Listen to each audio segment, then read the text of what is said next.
मायका ससुराल एक समान, हृदय स्पर्शी कहानी। शादी होने के बाद लड़कियों का मायके वालों की मदद करना ससुराल वालों को पसंद नहीं आता। शादी होने के बाद लड़की को ससुराल और मायका दोनों परिवार का और जिम्मेदारियों का विचार करना पड़ता है। रश्मि का रिश्ता तय हुआ और घर की बड़ी बेटी होने के कारण वो अच्छी पढ़ाई करके नौकरी कर रही थी। घर में वही सबसे बड़ी होने के कारण मायके की जिम्मेदारी भी उसी की थी।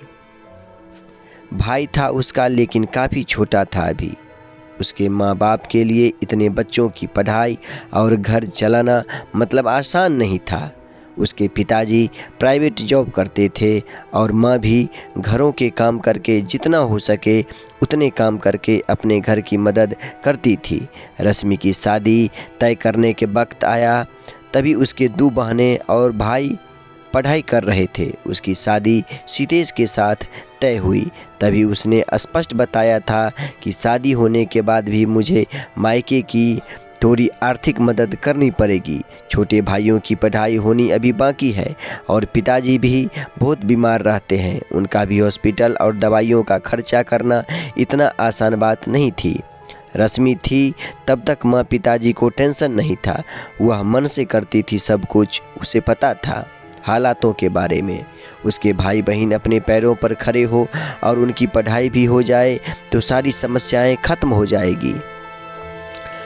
पर तब तक मुझे भी मदद करनी चाहिए, इसलिए वह जिम्मेदारी निभा रही थी। रश्मि ने शादी के पहले ही सितेश और उसके परिवार के लोगों से बात कर क्लियर कर दी थी। तभी ससुराल वालों ने बोला कि हमें कोई ऐतराज़ नहीं है, तुम नौकरी करती हो और उससे तुम अपने मायके वालों की मदद कर सकती हो।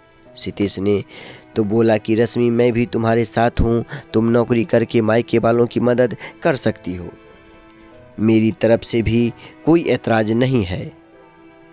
कभी लगे तो मैं भी तुम्हारे भाइयों को और मायके वालों की मदद करूंगा, यह मेरा भी तो कर्तव्य है। हमारे दोनों फैमिली शादी के बाद मेरे लिए समान होगी, ऐसे में दोनों परिवार की जिम्मेदारी निभाना मेरी भी फर्ज होगी। तुम टेंशन मत लो सितेश। कि ये बोल रश्मि को बहुत अच्छे लगे। मेरे होने वाले पति की सोच कितनी अच्छी है, कितना सोचते हैं मेरे मायके के लोगों के लिए। वह भावुक हो गई उनके विचार सुनकर। थोड़े दिन बाद उनकी सगाई हो गई।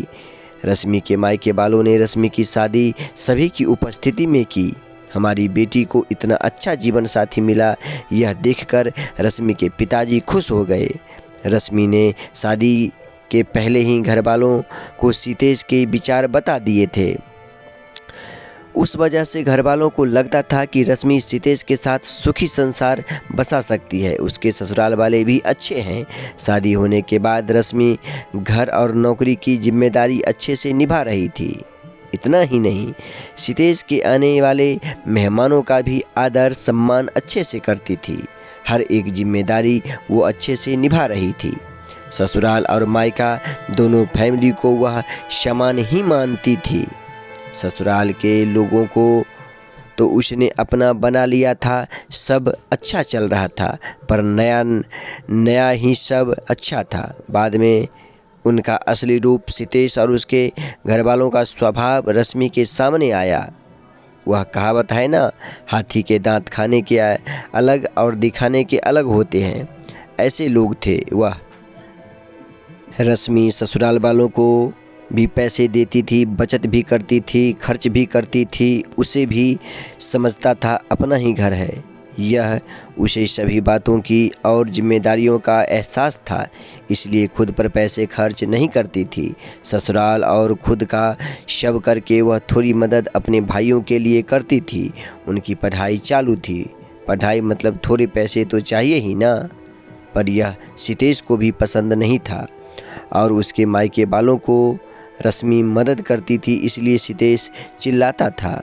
ये वही आदमी था जिसने खुद ने शादी के पहले बोला था कि वक्त आने पर मैं भी मदद करूंगा। उसकी मदद की अपेक्षा रश्मि को नहीं थी। उसने उसको कभी वैसा बोला ही नहीं, पैसे भी मांगे नहीं। उल्टा उसके ससुराल वाले बोलते थे, तभी रश्मि की माँ से बोली। रश्मि तुम्हारी भी गृहस्थी है, तुम्हारे पास से पैसे मांगने के लिए अच्छा नहीं लगता, पर परिस्थिति ही वैसे आ गई थी। उसकी माँ को बहुत बुरा लगता था। उसकी 2 नंबर की बहनें पार्ट टाइम जॉब करने की शुरुआत की, इसलिए अब उसका अपने मायके वालों को पैसे देना सास को बिल्कुल पसंद नहीं था। वह तो सभी को बताती थी कि रश्मि जॉब करती है, सभी पैसे मायके में देती है। ऐसी आधी सच बातें रश्मि को अच्छा नहीं लगता था, पर करे तो भी क्या। उसे भी पता था कि अपने मायके की परिस्थिति ठीक नहीं है। थोड़ी बहुत मदद की तो क्या हुआ, मुझे कहाँ ज़िंदगी भर मदद करनी है भला। आज न कल भाई की पढ़ाई पूरी होकर तो वो अच्छी नौकरी करेगा, माँ बाप की जिम्मेदारी अच्छे से निभाया और बहन तो अपने ससुराल चली जाएगी। ऐसी रश्मि उसके मन को समझा रही थी। वो किसी भी प्रकार की निगेटिव बातों का भी विचार न करते हुए सिर्फ अपने फैमिली का भला चाहती थी। इतना ही नहीं, रश्मि सितेश के माता पिता का हॉस्पिटल और मेडिसिन का खर्चा उठाती थी। सितेश तो कभी पूछता भी नहीं था, सब रश्मि ही देखती थी। उसे हमेशा उसकी सास बोलती थी, किया तो क्या हुआ, वह उसका कर्तव्य है। पर ऐसे नहीं बोलती थी कि मायके की मदद करना भी एक कर्तव्य है। यह मात्र भूल गई थी। दोनों साइड का विचार वह करती ही नहीं थी। कई दिनों बाद रश्मि के पिताजी उनको छोड़कर चले गए, तब भी वह हारी नहीं, सब मैनेज कर रही थी। रश्मि मायके वालों की मदद अभी भी करती है। यह सब पता चला तब सितेश ने उसे बहुत डांटा। सास ससुर ने भी डांट लगाई, तभी रश्मि शांत न रह पाई। वह भी पढ़ी हुई और नौकरी करने वाली लड़की थी। सितेश से ज़्यादा कमाने वाली दोनों परिवार की आर्थिक समस्या वह संभालती थी। उस दिन उसे भी उनके बोलने का गुस्सा आया। रश्मि बोली, अगर लड़की ने ससुराल की मदद की तो चलेगा और मायके की मदद की वह क्यों नहीं चलता? ऐसा क्यों? मेरे मायके वाले हमें मदद करो ऐसा बोलते हैं क्योंकि वह मेरी गृहस्थी का विचार करते हैं। मैं मदद करती हूँ मेरी फैमिली के लिए और मेरे भाइयों के लिए। मेरी जिम्मेदारी है और मैं निभा रही हूँ। इसमें क्या गलत कर रही हूँ भला?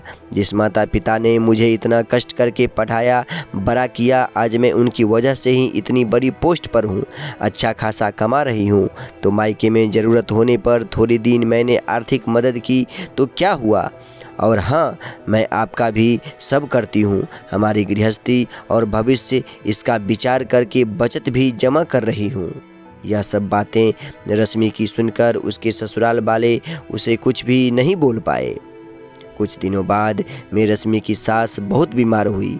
उनकी बेटी उनको पैसे चाहिए थे तो खुद ने आधे पैसे भरने के लिए तैयार हुई। तब रश्मि बोली, दीदी हम दोनों हैं ना, सितेश और मैं देखते हैं, पैसों का आप चिंता मत करो। नहीं भाभी, मेरा भी कर्तव्य है, माँ है वह मेरी। माँ बाप के लिए लड़का और लड़की दोनों ही समान होते हैं, दोनों को साथ में बड़ा करते हैं। पढ़ाई नौकरी उनकी ही वजह से पूरी होती है। तो ऐसे वक्त में मायके में लड़की ने मदद की तो क्या होगा? मैं भी जॉब करती हूँ, मेरी भी सेविंग है। अर्थात रश्मि भी ऐसे ही विचारों की थी। अपनी बहन की बातें सुनकर सितेश और उसके माँ बाप का सिर शर्म से झुक गया। वह बोली, शादी होने के बाद भी मायका लड़की के लिए पराये नहीं होता है। लड़की ने कभी तो मायके की जिम्मेदारी ली या अपने माता पिता के लिए कुछ किया तो कुछ बिगड़ नहीं जाता। यही बात रश्मि कितने दिनों से बोल रही थी। तभी उसके सास को ये बात अच्छी नहीं लगती थी। यही बात बेटी ने बोली और उसने की हुई मदद। यह सब देखकर हमने रश्मि के साथ अच्छा बर्ताव नहीं किया। उससे उसकी सास को पछतावा होने लगा। सितेश को भी बहुत बुरा लगा। दोनों ने रश्मि से माफ़ी मांगी क्योंकि उनको भी समझ में आया कि शादी होने के बाद भी लड़की की मायके की जिम्मेदारी कर्तव्य भूला नहीं जाता। वह खुद के पैर पर खड़ी होगी, नौकरी कर रही होगी और मायके की परिस्थिति अच्छी नहीं होगी। मायके में भी कभी भी मदद की ज़रूरत होगी तो मदद देनी चाहिए। ऐसे वक्त लड़की ने मदद करना यह उसका कर्तव्य होता है। उसके लिए दोनों परिवार समान होते हैं। इन सब में सिर्फ उसको ससुराल वालों ने समझ के उसका साथ देना चाहिए, यही उनकी अपेक्षा रहती है। शादी हो गई इसलिए मायका उसके लिए महत्व का नहीं, ऐसा भी नहीं है ना। लड़की की ससुराल के प्रति जिम्मेदार होती है, वैसे वह मायके की जिम्मेदारी भी होती है। दोस्तों, मायका और ससुराल दोनों एक समान होते हैं, यह बातें हमें ध्यान रखनी चाहिए। दोस्तों, अगर ये कहानी आपको अच्छी लगी हो तो आप अपने इस चैनल को लाइक, शेयर और सब्सक्राइब जरूर करें। जय हिंद।